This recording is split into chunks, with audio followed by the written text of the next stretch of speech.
No allies came. Only the most dangerous species in the galaxy responded. The message was sent when hope was already dying. The Velari had waited too long.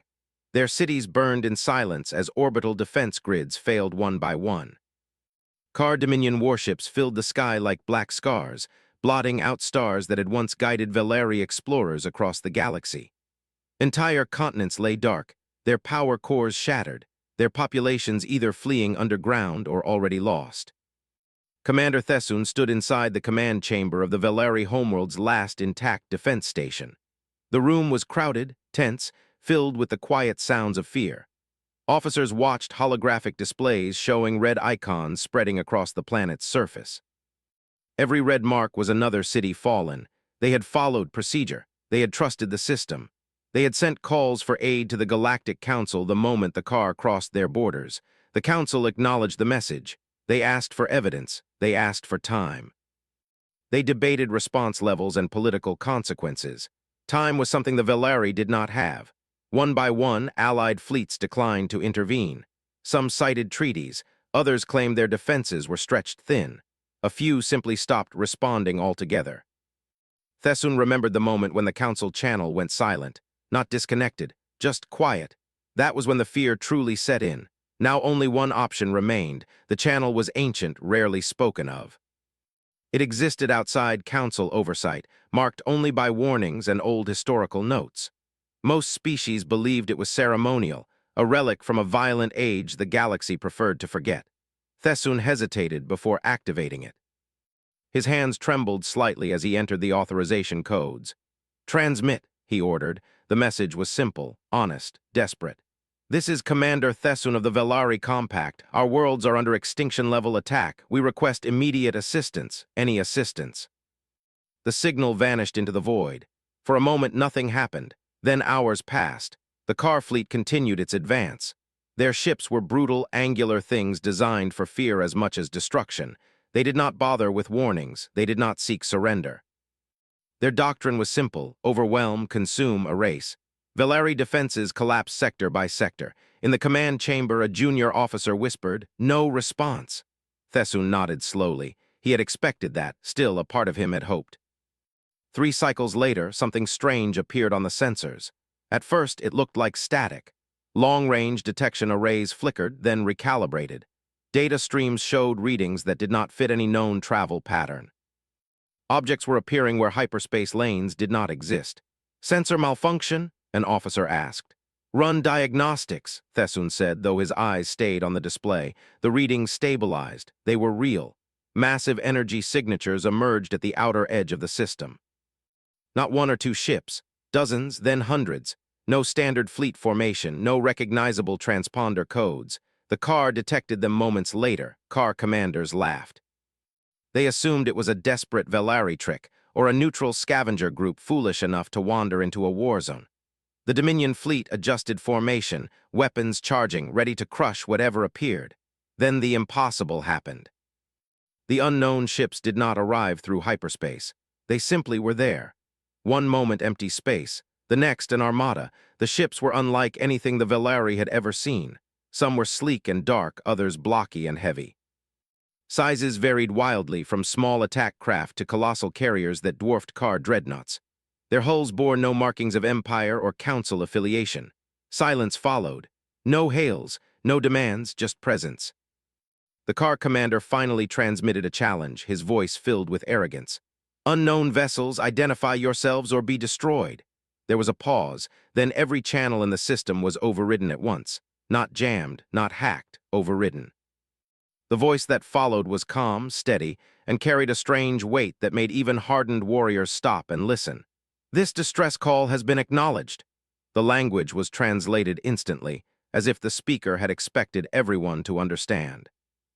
Thessun felt his breath catch. He knew the voice did not belong to any Council species. The car commander sneered. "You interfere in Dominion operations, withdraw or be eliminated." The response came without hesitation. "Negative." The first shots were not fired by the humans. That too confused everyone. Instead, car supply ships at the edge of the formation suddenly went dark. Their engines shut down. Communication relays failed. Navigation systems displayed conflicting data. Within seconds, confusion spread through the Dominion fleet. Then the humans moved, not in a charge, not in a glorious attack. They repositioned.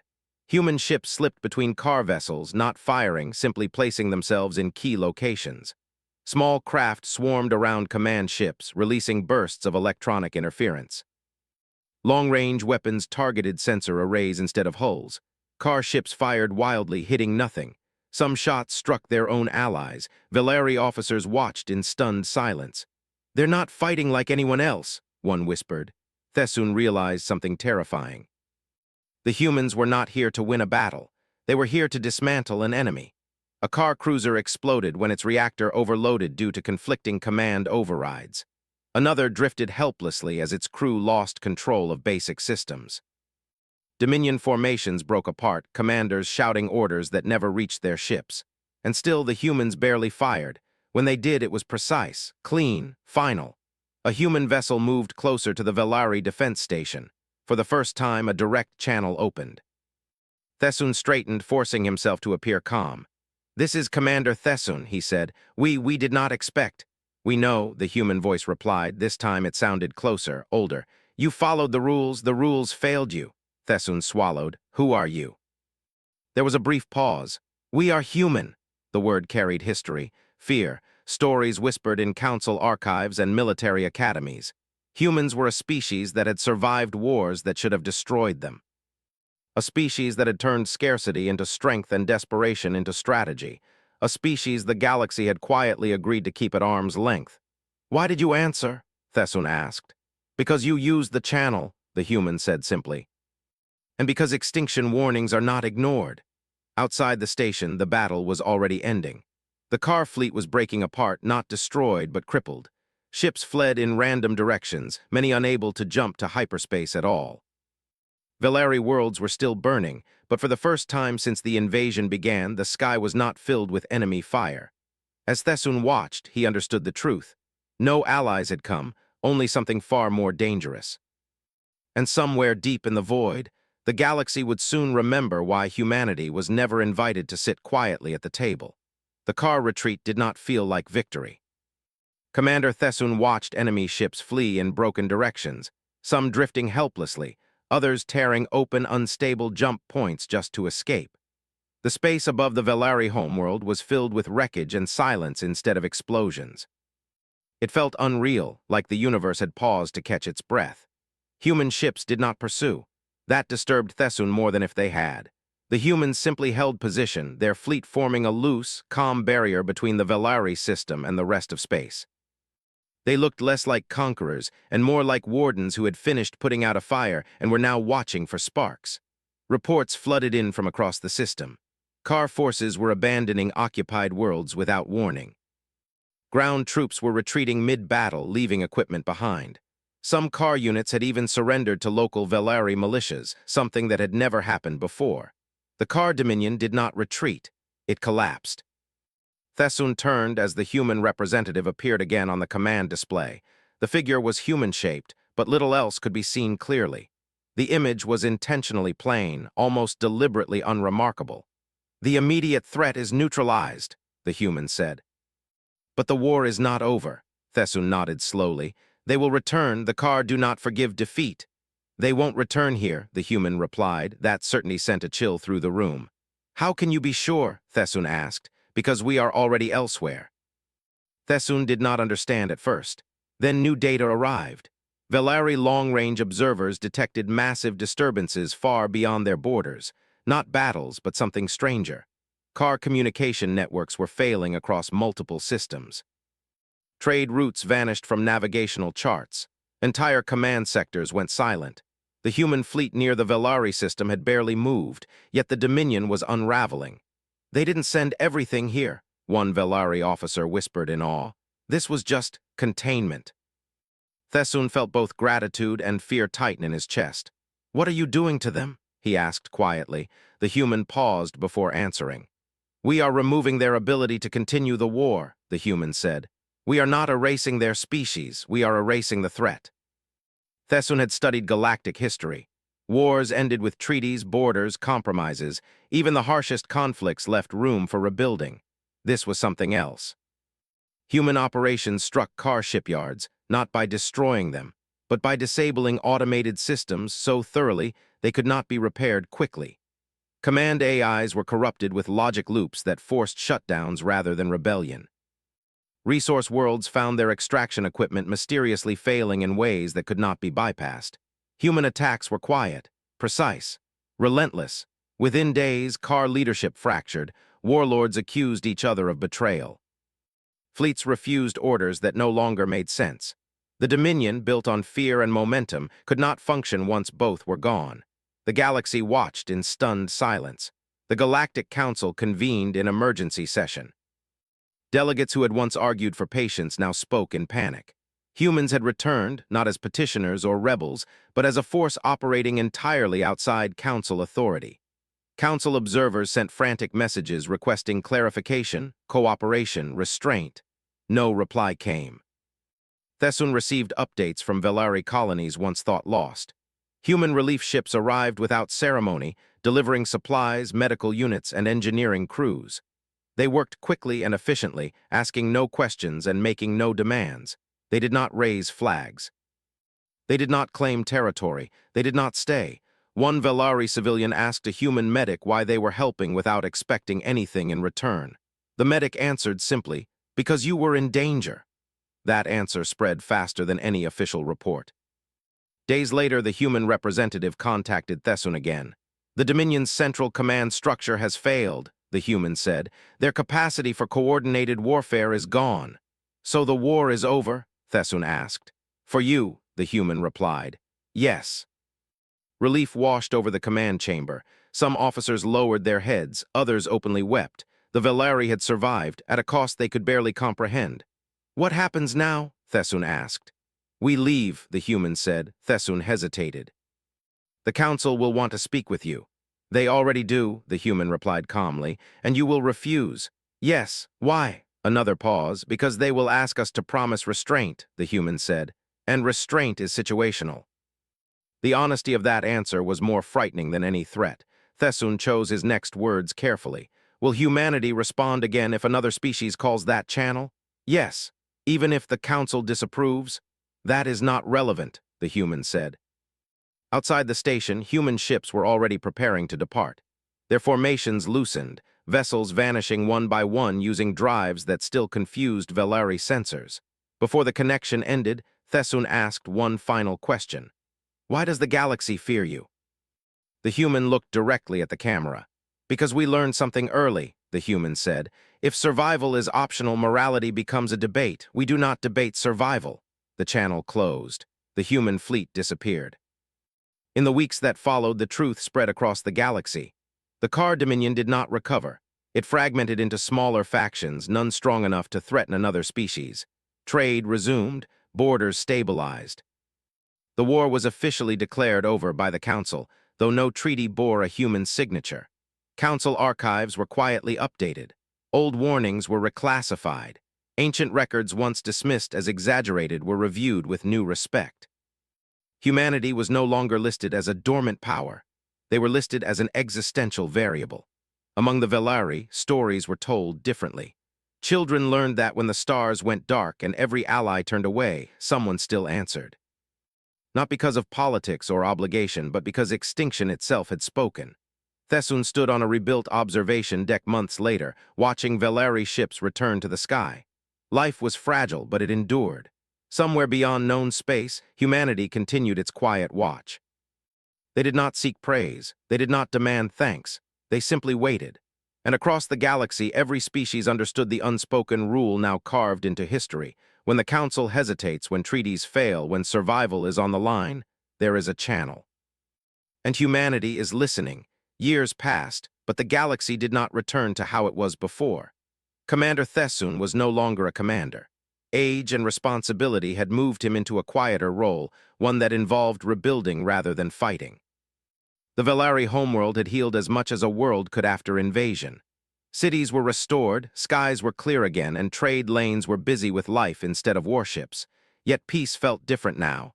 It was sharper, more careful. Every species remembered the same moment, the silence of the Council followed by the arrival of humans. The Council still met, still debated, still voted. But something invisible now sat in every chamber, not a delegate, not a threat, a memory. Humanity had not joined the galaxy. They had positioned themselves above it. Thessun stood near a wide window overlooking the capital city. Air traffic moved in calm, orderly lines. Children laughed in the streets below. This was the future the Velari had almost lost. A junior analyst entered quietly. "Elder Thessun, we have detected activity on the channel." Thessun turned slowly. His heart did not race, but it did grow heavy. "Which channel?" he asked, though he already knew. "The emergency one," the analyst said. "The same one you used." Thessun closed his eyes briefly. Someone else was desperate now. The signal did not come from a known power. It came from the outer edge of mapped space, from a small species few paid attention to. They were traders, explorers, peaceful and unarmed. Their system had been surrounded by something new. Not an empire, not a fleet. A force that erased stars. The phenomenon did not communicate. It did not invade. It consumed systems slowly, turning matter into nothing recognizable. Sensors failed near it. Probes vanished without data. The council called it an anomaly. Then they argued. Thessun listened as council messages filled the network. Committees formed. Research proposals were written. Evacuation plans were discussed but never approved. Time passed. The small species sent their distress call. No fleets moved. Thessun felt something cold settle in his chest. "They will use the channel," he said. "They already did," the analyst replied. For 6 long days, nothing happened. Council analysts began to quietly say the humans would not respond this time, that the threat was not a war, that this was beyond military action, that humanity might finally remain silent. Then space changed again. Human signals appeared in regions that had been empty for centuries. Not fleets, observers, silent instruments that watched the anomaly without approaching it. The galaxy held its breath. Humanity did not rush. That frightened everyone. Thessun received a private message shortly after. The same calm voice, older now or perhaps just more tired. "We are aware," the human said. "Can you stop it?" Thessun asked. "Unknown," the human replied honestly. The word echoed louder than any promise. The humans studied the anomaly for weeks. They sent no fleets, fired no weapons. Instead, they learned. They sacrificed drones, then ships, then entire artificial habitats just to understand how the anomaly behaved. They shared nothing with the council. The council demanded answers. Humanity ignored them. The anomaly continued its slow approach, systems going dark one by one. Panic spread, borders closed. Species that had once judged humans now begged them. The channel filled with calls. Humans answered only one. "We are acting," they said. "Do not interfere."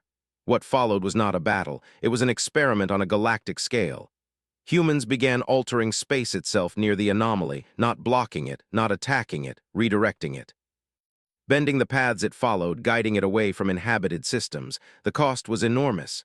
Human colonies vanished from charts. Entire populations were relocated or lost. No cries were sent, no calls for help. Humanity paid the price quietly. Thessun realized something painful. The humans were not protecting the galaxy because they loved it. They were protecting it because they refused to let extinction happen again. When the anomaly finally dispersed, collapsing into a harmless cloud of dead matter, the galaxy celebrated. Humanity did not. Their territory had shrunk. Their numbers were reduced. Their presence dimmed. For the first time, the council feared they had pushed humans too far. Thessun watched as a human envoy finally appeared before the council, not as a request, but as a statement. "We are withdrawing," the human said. "Not from responsibility, from participation." The council protested, promised reforms, offered seats, authority, shared command. The humans shook their head. "You still debate survival," they said. "We do not."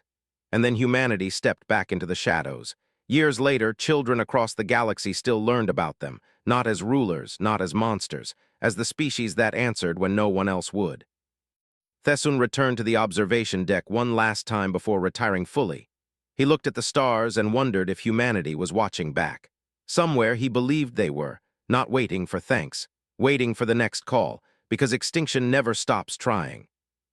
And neither, it seemed, did humans. The galaxy learned to live with the quiet. After humanity withdrew from public space, trade lanes stayed open, wars became smaller, and council debates grew longer. Everyone acted more careful, as if a single wrong decision might wake something that preferred to sleep. Commander Thesun did not live to see most of it. He passed peacefully, remembered as the one who sent the call that changed everything. Among the Velari, his name became a lesson rather than a legend. When rules fail, courage must choose. Long after his passing, the emergency channel remained. No one used it lightly.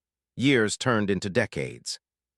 New generations rose that had never seen a human ship, never heard their calm voices, never watched impossible fleets appear from empty space. To them, humans became stories, half history and half warning. Then the stars began to go quiet again. It started small. A mining outpost failed to report in. Then a research station vanished without debris. Navigation charts updated themselves, removing entire systems as if they had never existed. The Council reacted faster this time. Emergency sessions were called within hours. Fleets were mobilized not to fight but to observe. Probes were launched in record numbers. None returned. Whatever was happening did not behave like an enemy. It did not advance in straight lines. It did not react to threats. It moved as if following rules no one understood. The Council named it a cascade event. The name did nothing to stop fear. This time, evacuation orders were issued early. Millions fled border systems. Entire species prepared to abandon their ancestral worlds. Still, no one touched the channel until one small species did. They were not powerful, they had no political weight, their system lay directly in the path of the expanding silence. Their leader recorded the message personally. "We do not ask for victory," the leader said, voice steady but tired. "We ask only for time." The signal was sent. And once again the galaxy waited. Days passed. No human signals appeared. Council members began whispering that perhaps humanity was gone, that the sacrifices made against the anomaly had finally broken them, that the channel was now only a ghost of hope. On the seventh day, long-range sensors across multiple regions activated at once. Not from incoming fleets, from space changing, distances shrank where they should not. Time markers slipped by fractions of seconds, physics bent just enough to be noticed. Human constructs emerged. Not ships, structures, massive frameworks unfolded in deep space built from materials no one recognized. They did not move, they did not broadcast, they anchored reality itself. The cascade slowed. Council scientists stared at the data in disbelief. The event was not stopped, but it was being contained, locked into narrow paths that avoided populated regions. A single human message followed, sent openly to every known channel. "We are present." No promises, no explanations, just presence. Humanity did not appear in fleets this time. They appeared as engineers of survival, reshaping space itself at terrible cost. Entire regions became uninhabitable due to the strain of holding the cascade in place. Human worlds near the containment zones went dark. Again, no distress calls came from them. The small species was saved. So were dozens of others. The Council finally understood the truth they had avoided for generations. Humanity was not a weapon. They were a line, not between nations, between existence and nothing. A Council delegation attempted contact, requesting coordination, offering aid. The reply came hours later. "You are welcome to assist," the human message said, "but do not delay action with debate." The Council tried, they failed. Their technology could not survive near the containment zones. Their fleets were liabilities. Their help became risk. Humanity worked alone. Months passed. The cascade event stabilized, no longer growing, no longer shrinking. It became a scar across the galaxy, held in place by human-made anchors that demanded constant attention. Humanity stayed. They did not leave this time. They built quiet stations near the anchors, not cities, not colonies, watchposts. The galaxy adjusted. Trade routes changed. Borders redrew themselves. Species learned to live with a new constant. Humans were there, unseen but undeniable. Children grew up knowing that somewhere beyond charts and maps, someone was holding the universe together with their bare hands. A generation later, the channel activated once more, not from fear, from curiosity. A young council historian sent a message, carefully worded, respectful, without desperation. "Why do you do this?" The reply took longer than usual. "We do it," the human answered, "because someone must." That message became one of the most studied texts in galactic history. There was no arrogance in it, no demand, just acceptance of responsibility. Over time, human presence became normalized, not friendly, not hostile. Foundational, they did not rule, they did not guide. They corrected only when extinction threatened. The council finally changed. Votes were no longer delayed when lives were at risk. Treaties were rewritten with survival as the first condition. Debates still happened, but action followed faster. Not because humans demanded it, because everyone knew what happened when they did nothing. At the edge of human space, a new phrase entered common language across dozens of species. If the stars are still there, humans are still working. It was not comfort, it was truth. And somewhere in stations built where reality bent and strained, human crews continued their silent labor. They aged, they trained replacements. They recorded lessons learned at terrible cost. They did not expect gratitude. They expected only that the next generation would understand what extinction meant, because the universe was not kind, and humanity had learned long ago how to be unyielding instead.